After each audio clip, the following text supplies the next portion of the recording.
வணக்கம் நண்பர்களே, இந்த வீடியோவில் நம்ம பார்க்க போகிறது 10ஆம் வகுப்பு அறிவியல் பாடத்தில் முதல் பாடமான இயக்க விதிகள் பாடத்தில் கணத்தாக்கு, நியூட்டனின் 3ஆம் இயக்க விதி, நேர்கோட்டு உந்த அழிவின்மை விதி இதெல்லாம் தான் பார்க்க போகிறோம். இந்த பாடம் சார்பாக நம்ம ஏற்கனவே இனர்ஷியா நிலைமம்னா என்ன, அப்புறம் நியூட்டனின் முதல் இயக்க விதி, நியூட்டனின் 2ஆம் இயக்க விதி இதெல்லாம் பற்றி பார்த்துட்டோம். இந்த இம்பல்ஸ் கணத்தாக்கு அப்படிங்கிறது பார்த்தீங்கன்னா ஒரு விசை எவ்வளோ டைமுக்கு ஒர்க் ஆகுது அப்படிங்கிறது தான். ஃபார் எக்ஸாம்பிள் இப்போ 40 நியூட்டன் ஃபோர்ஸ்னு வச்சுப்போம். இந்த 40 நியூட்டன் ஃபோர்ஸ் எத்தனை செகண்டுக்கு ஒர்க் ஆகுது? ஒரு செகண்ட் மட்டும் ஒர்க் ஆகுதுன்னா இம்பல்ஸ் 40. இதே 40 நியூட்டன் ஃபோர்ஸ் 2 செகண்டுக்கு, அதாவது 40 இன்னொரு 40, ஸோ 80 அப்படிங்கிறது தான் கணத்தாக்கு. 3 செகண்டா இருந்தா 120 அப்படிங்கிறது தான் கணத்தாக்கு. அப்போ அந்த விசை எத்தனை செகண்டுக்கு, அதாவது எத்தனை டைம்ஸ் ஒர்க் ஆகுது அப்படிங்கிறது தான். ஒரு எக்ஸாம்பிள் பார்க்கும்போது ஒரு 500 நியூட்டன் ஃபோர்ஸ் ஒரு செகண்டுக்கு ஆக்ட் ஆச்சு அப்படின்னா கணத்தாக்குங்கிறது 500 நியூட்டன் செகண்ட் அப்படிங்கிறது தான் கணத்தாக்கனுடைய யூனிட். அதுவே 50 நியூட்டன் ஃபோர்ஸ் 10 செகண்ட் ஒர்க் ஆச்சு அப்படின்னாலும் அப்பவும் கணத்தாக்கு 500 நியூட்டன் செகண்ட் அப்படிங்கிறது தான். ஆனா இதுல இம்பல்சிவ் ஃபோர்ஸ் கணத்தாக்கு விசைன்னு சொல்லும்போது நம்ம இந்த ஃபர்ஸ்ட் கேஸை தான் சொல்லுவோம். அதாவது அதிகமான விசை குறைஞ்ச நேரத்துக்கு ஆக்ட் ஆச்சு அப்படின்னா தான் அது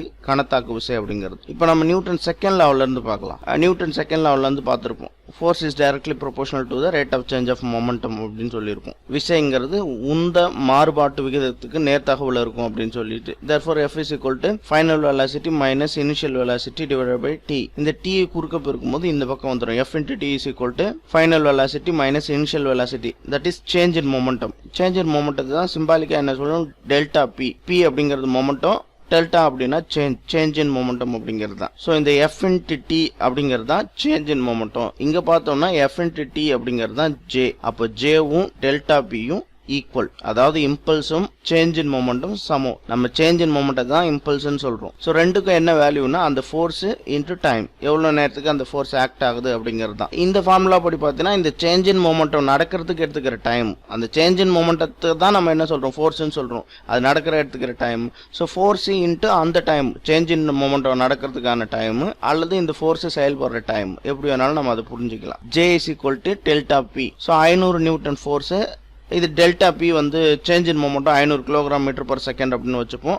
இந்த மொமெண்டம் சேஞ்ச் ஆகிறதுக்கு அது 1 செகண்ட் எடுத்துக்குது. அதுவே இன்னொரு கேஸில் பார்த்தோம்னா சேஞ்ச் இன் மொமெண்டம் அதுவே 500 கிலோகிராம் மீட்டர் பர் செகண்ட் தான். ஆனால் அந்த மொமெண்டம் சேஞ்ச் ஆகிறதுக்கு 10 செகண்ட் எடுத்துக்குது. So force 10 நியூட்டனா குறைஞ்சிடுது. ஒவ்வொரு செகண்டுக்கும் 10 நியூட்டனா ஒர்க் ஆகி தான் இந்த 500 நியூட்டன் ஃபோர்ஸ் அது ரீச் ஆக முடியும். நம்ம இந்த எக்ஸாம்பிள் வச்சு பார்த்தோன்னா பார்த்துக்கலாம். ஸோ இந்த ப்ளூ ரெட் அப்படிங்கிறது பட்டன் அப்படிங்கிற மாதிரி வச்சுக்கலாம். இப்போ இந்த சுத்தியல் எப்படி ஆக்ட் ஆகுது அப்படிங்கிறத பார்த்தோம்னா, அடுத்தது இந்த சுத்தியல் எப்படி ஆக்ட் ஆகுது அப்படிங்கறத பார்த்தலாம். இப்போ இந்த ஆணி மேல இருக்கும்போது அது சுத்தியல் வந்து டச் பண்ற அந்த பிளேஸ்ல சுத்தியனுடைய மொமெண்டம் அப்படின்னு பாத்தீங்கன்னா 500 கிலோகிராம் மீட்டர் பர் செகண்ட். அதாவது இதனுடைய இந்த சுத்தியலுடைய வெயிட் 10 கிலோன்னு வச்சுப்போம். அது வரக்கூடிய அந்த வெலாசிட்டி ஒரு 50 மீட்டர் பர் செகண்ட் அப்படின்னு வச்சுப்போம். ஸோ 50 × 10 500 அப்படிங்கிறதா இதனுடைய மொமெண்டம், உந்தம். அந்த வேகத்தில் வர்றது இந்த ஆணியை அடிச்சு ரெண்டும் ரெஸ்ட்டுக்கு வரும்போது 0. அப்போ உந்தம் வந்து 500லேருந்து 0க்கு மாறிடுது. சேஞ்ச் இன் மொமெண்டம் 500லேருந்து 0க்கு வந்து 500க்கு மாறி இருக்குன்னு தானே அர்த்தம். அதுவே இந்த கேஸை பார்க்கும்போது இது ரெண்டும் காண்டாக்ட் ஆகும்போது இதனுடைய மொமெண்டம் 500, ரெஸ்ட்டுக்கு வரும்போது 0. இந்த 500லேருந்து 0 வர்றதுக்கு இது எடுத்துக்கிற டைம் பார்த்தீங்கன்னா 1 செகண்டு. ஆனால் இந்த கேஸில் 500லேருந்து 0 வர்றதுக்கு இது எடுத்துக்கிற டைமு 10 செகண்ட். இந்த ஃபார்முலா தான். இதுதான் ஃபர்ஸ்ட் கேஸ். இது பார்த்தீங்கன்னா 500லேருந்து 0க்கு டக்குன்னு போயிடுது 1 செகண்டில். இது பார்த்தீங்கன்னா 500லேருந்து 0க்கு 10 செகண்டில் மாறுது. இதனுடைய ஃபோர்ஸ் பார்த்தீங்கன்னா 500 நியூட்டன், இதனுடைய ஃபோர்ஸ் பார்த்தீங்கன்னா வெறும் 50 நியூட்டன் தான். இதை தான் நம்ம இம்பல்சிவ் ஃபோர்ஸ் கணத்தாக்கு விசைன்னு சொல்லுவோம். இதை கணத்தாக்கு விசைன்னு சொல்ல மாட்டோம். குறைஞ்ச நேரத்தில் அதிக விசை செயல்பட்டதுன்னா அது கணத்தாக்கு விசை. அப்போ இம்பல்ஸ் அப்படிங்கிறது பார்த்தீங்கன்னா இந்த விசை அது செயல்படக்கூடிய நேரம். இதை பொறுத்த வரைக்கும் 500 நியூட்டன் விசை 1 செகண்டுக்கு செயல்படுது. ஸோ கணத்தாக்கு 500 நியூட்டன் செகண்ட். இதை பொறுத்த வரைக்கும் 50 நியூட்டன் ஃபோர்ஸ் 10 செகண்டுக்கு ஆக்ட் ஆகுது. ஸோ இதுக்கும் 500 நியூட்டன் செகண்ட் அப்படிங்கிறது தான் கணத்தாக்கு. ஓகே, கணத்தாக்க நம்ம ரெண்டு வகையில் புரிஞ்சுக்கலாம். கணத்தாக்கு அப்படிங்கிறது அந்த விசை எவ்வளோ நேரத்துக்கு செயல்படுது, ஸோ எஃப் இன்ட்டு டி அப்படிங்கிறது. அல்லது அந்த விசை உருவாகிறதுக்கு அந்த சேஞ்ச் இன் மொமெண்டம் இருக்கு இல்லையா, உந்த மாறுபாடு அப்படிங்கிறது தான் இந்த இம்பல்ஸ் அப்படிங்கிறது. ஸோ கணத்தாக்குங்கிறது விசை இன்ட்டு டைமு, அப்படி இல்லைன்னா கணத்தாக்குங்கிறது சேஞ்ச் இன் மொமெண்டம், உந்த மாறுபாடு அப்படிங்கிறது தான். ஸோ இதனுடைய யூனிட் நியூட்டன் செகண்ட், அப்படி இல்லைன்னா கிலோகிராம் மீட்டர் பர் செகண்ட். கணத்தாக்கு மிக குறைந்த கால அளவில் மிக அதிக அளவு செயல்படும் விசை கணத்தாக்கு விசை எனப்படும்.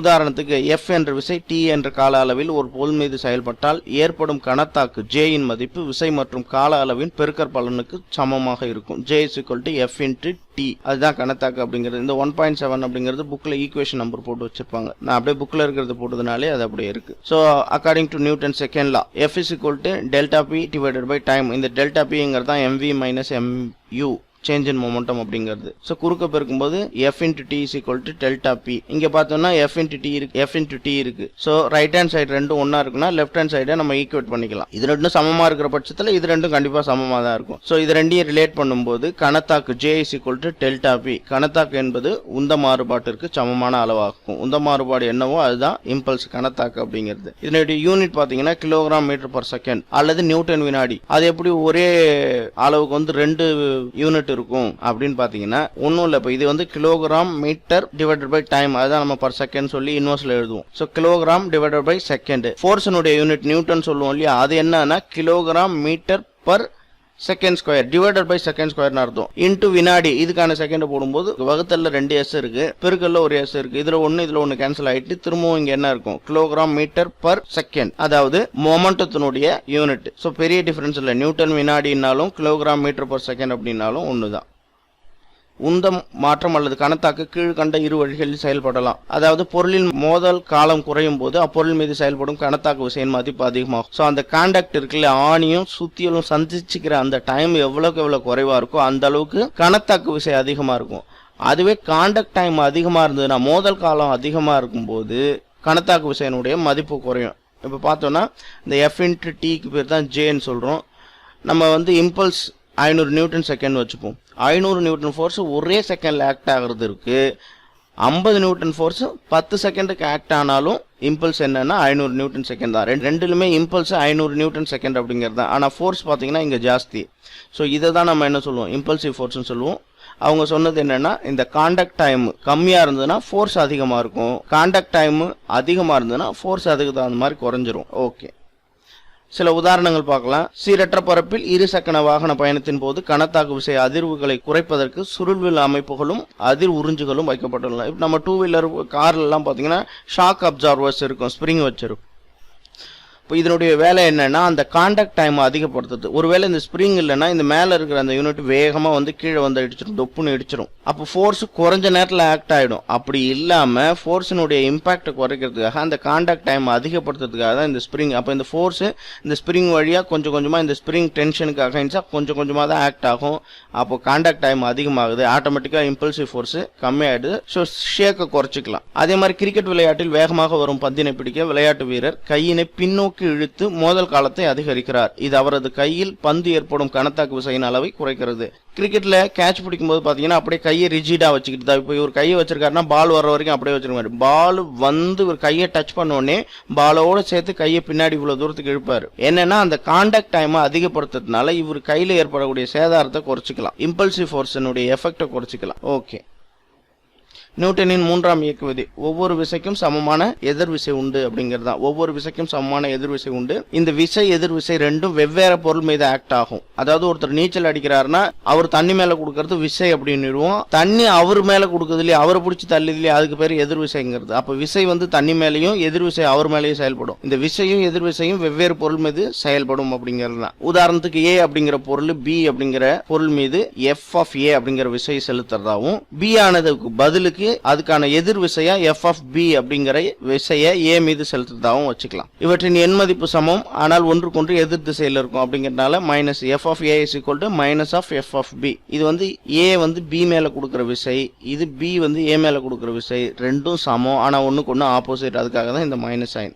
சில எடுத்துக்காட்டு பார்க்கலாம். பறவைகள் தமது சிறகுகளின் விசை மூலம் காற்றினை கீழே தள்ளுகின்றன. காற்றானது அவ்விசைக்கு சமமான விசையை உருவாக்கி பறவையை மேலே தள்ளுகிறது. இப்ப பார்த்தோன்னா இந்த பறவை பறக்கணும்னா காற்றை இது என்ன பண்ணுது, தன்னுடைய சிறகால தள்ளுது. இது எவ்வளோ ஃபோர்ஸில் தள்ளுதோ அதே ஃபோர்ஸுக்கு காற்று இதை மேல் நோக்கி மேலே தள்ளுது, பறவையை மேல் நோக்கி மேலே தள்ளுது.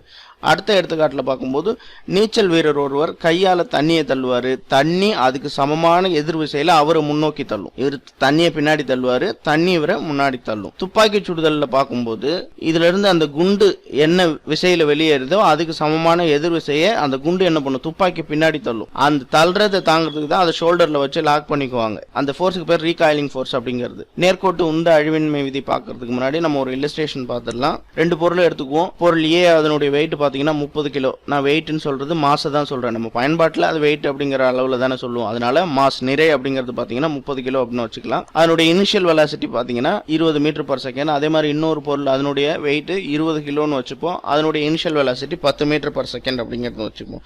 இப்போ இது ரெண்டும் ஓடுது, கொல்யூஷன் ஆகுது, அதுக்கப்புறம் அதனுடைய வெலாசிட்டி மாறிடுது. இப்போ பார்த்தீங்கன்னா இது 20 மீட்டரில் ஓடிட்டு இருந்து அதனுடைய வெலாசிட்டி குறைஞ்சிச்சு 10 மீட்டர் பர் செகண்ட். இது 10 மீட்டரில் ஓடிட்டு இருந்து 25 மீட்டர் அதனுடைய வெலாசிட்டி மாறிடுச்சு. ஸோ இதனுடைய இனிஷியல் மொமெண்டம் மோதிக்கிறதுக்கு முன்னாடி இதுங்களுடைய மொமெண்டத்தை செக் பண்ணி பார்த்தலாம். இப்போ இந்த மொதல் பொருளுடைய momentum of A is equal to இதனுடைய மாஸ் ஒரு 30, வெலாசிட்டி ஒரு 20. மாஸ் இன்டு வெலாசிட்டிக்கு பேர் தானே மொமெண்டம். அப்போ 30 × 20 600 கிலோகிராம் மீட்டர் பர் செகண்ட் அப்படிங்கிறது தான். அதுக்கப்புறம் மொமெண்டம் ஆஃப் பி 20 × 10 அதாவது 200 கிலோகிராம் மீட்டர் பர் செகண்ட் அப்படிங்கிறது இதனுடைய மொமெண்டம். சோ இது வந்து கொலிஷனுக்கு முன்னாடி இந்த சிஸ்டம் இருக்கு இல்லையா, இந்த அமைப்புன்னு சொல்லும்போது இது ரெண்டையும் சேர்த்து சொல்லும்போது அமைப்பு அப்படின்னு சொல்லுவோம். இந்த அமைப்பினுடைய மொத்த உந்தம் பாத்தீங்கன்னா 800 கிலோகிராம் மீட்டர் பர் செகண்ட் அப்படிங்கிறது. மோதலுக்கு பிறகு இதனுடைய மாஸ் மாற போறது, ஆனா வெலாசிட்டி மாறிடுச்சு. So 30 × 10 300 kilogram metre per second. So இதனுடைய மொமெண்டம் பாத்தீங்கன்னா 20 × 25 500 கிலோகிராம் மீட்டர் பர் செகண்ட். அப்ப டோட்டல் மொமெண்டம் என்னன்னு பாத்தீங்கன்னா 300 500 800. சோ இங்கவும் 800 தான்,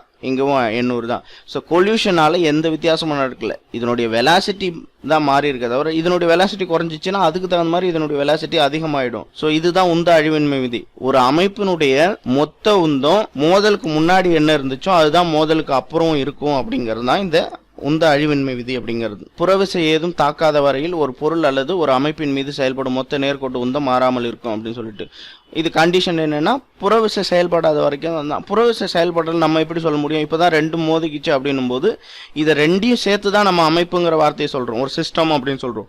இந்த ரெண்டை தவிர்த்து வேற ஒரு ஃபோர்ஸ் செயல்படாத வரையில் அப்படிங்கிறது தான். இது நம்ம ஸ்டடி பண்றக்கூடிய அந்த அமைப்புல இதை ரெண்டையுமே எடுத்துக்கிறோம். அதனால இதை ரெண்டையும் தவிர்த்து வேற ஒரு புறவிசை செயல்படாத வரையில இந்த அமைப்பினுடைய மொத்த உந்தத்துல எந்த மாற்றமும் ஏற்படாது அப்படிங்கிறது தான் இந்த law of conservation of momentum அப்படிங்கிறது. நேர்கோட்டு உந்த அழிவின்மை விதியினை கீழ்கண்ட ஒரு எடுத்துக்காட்டின் மூலம் நிரூபிக்கலாம். அதாவது ஏ மற்றும் பி அப்படின்னு ரெண்டு பொருள் எடுத்துக்கலாம். இந்த ரெண்டு பொருளுமே மாஸ், ஏனுடைய மாஸ் m1, b-னுடைய மாஸ் m2 அப்படின்னு வச்சு இவை ரெண்டும் நேர்கோட்டில் பயணிப்பதாக கொள்வோம். ஆரம்பத்துல u1 அப்படிங்கிற வெலாசிட்டியில ஏவும் u2 அப்படிங்கிற வெலாசிட்டியில b-யும் போறதா வச்சுக்கலாம். இப்ப ஏ ஆனது b-யை விட அதிக திசை வேகத்தில் செல்வதாக கருதுவோம். ஏன் இதை சொல்றாங்கன்னா ஏ வேகமா போனாதானே முன்னாடி போற இருக்கிற b-யை போய் இடிக்க முடியும். அதனால ஏ வேகமா போறதா வச்சுப்போம், அதிக திசை வேகத்தில் செல்வதாக கொள்வோம் அப்படின்னு வச்சுக்கிட்டு டி என்ற கால இடைவெளியில் ஏ பி மீது மோதுகிறது. அப்படி மோதுறதுனால அதனுடைய வெலாசிட்டி என்ன ஆகுது, v1 v2 அப்படின்னு மாறுது. ஆரம்பத்துல u1 u2 அப்படின்னு இருந்துச்சு, இப்போ மோதினதுக்கு அப்புறம் அதனுடைய வெலாசிட்டி v1 v2 அப்படின்னு மாறிடுச்சு. ஸோ நியூட்டனுடைய செகண்ட் லா படி ஃபோர்ஸ், அதாவது b-யின் மீது ஏ செயல்படுத்தும் விசை, ஏ கொடுத்த விசையினால b-னுடைய மாஸ் அதனுடைய வெலாசிட்டி u2ல இருந்து v2க்கு மாறிடுச்சு t செகண்ட்ல. அதே மாதிரி ஏயின் மீது பி செயல்படுத்தும் விசையின் காரணமாக ஏனுடைய அந்த மாஸ் அதனுடைய இனிஷியல் வெலாசிட்டி v1 அப்படிங்கிற ஃபைனல் வெலாசிட்டியா மாறி இருக்கு t செகண்ட்ல. சோ நியூட்டனுடைய தேர்ட் லா படி என்ன ஆகும், ஏ மீது b கொடுக்கிற விசை அதுக்கு எதிர் விசையா b ஏ மேல கொடுக்கிறது, ரெண்டும் ஒண்ணுக்கு ஒண்ணு ஆப்போசிட். சோ அதனால f1a is equal to opposite to f1b. ஏவால ஏ மீது செயல்படக்கூடிய விசை b இன் மீது செயல்படக்கூடிய விசைக்கு சமம், ஆனா ஒண்ணுக்கு ஒண்ணு ஆப்போசிட் அப்படிங்கறது. சோ இதை அப்படியே சப்ஸ்டியூட் பண்ணோம் அப்படின்னா m1 v1 minus u1 divided by t m2 v2 u2 divided by t. இதுல இந்த t யும் கேன்சல் பண்ணிட்டு இந்த m1 உள்ள பெருக்கும்போது m1 v1 minus m1 u1, திரும்ப இந்த m2 உள்ள பெருக்கும்போது minus m2 v2, இந்த மைனஸும் பிளஸ் ஆயிட்டு m2 u2. இப்போ என்ன பண்ணிருக்கலாம், நம்ம இது பாத்தீங்கன்னா முத பொருளுடைய உந்தம், இது ரெண்டாவது பொருளுடைய உந்தம். அப்படி இல்லாம நம்ம இதை இனிஷியல் ஃபைனல்னு பிரிச்சு எடுக்கும். இது வந்து இறுதி உந்தம், மொத பொருளுடைய இறுதி உந்தம். இந்த பக்கத்தில் இருக்கிறத இங்கே கொண்டு வந்தோம்னா மைனஸ் ப்ளஸ் ஆகிடும். Therefore M2V2. அப்போ இது ரெண்டுமே இறுதி உந்தம், அந்த அமைப்பினுடைய இறுதி உந்தம். இது ரெண்டும் அந்த அமைப்பினுடைய ஆரம்ப உந்தம். அப்போ இறுதி உந்தங்கிறது ஆரம்ப உந்தத்துக்கு சமமாக இருக்கும். அப்படிங்கிறது தான் இந்த law of conservation of momentum, நேர்கோட்டு உந்த அழிவின்மை விதி அப்படிங்கிறது.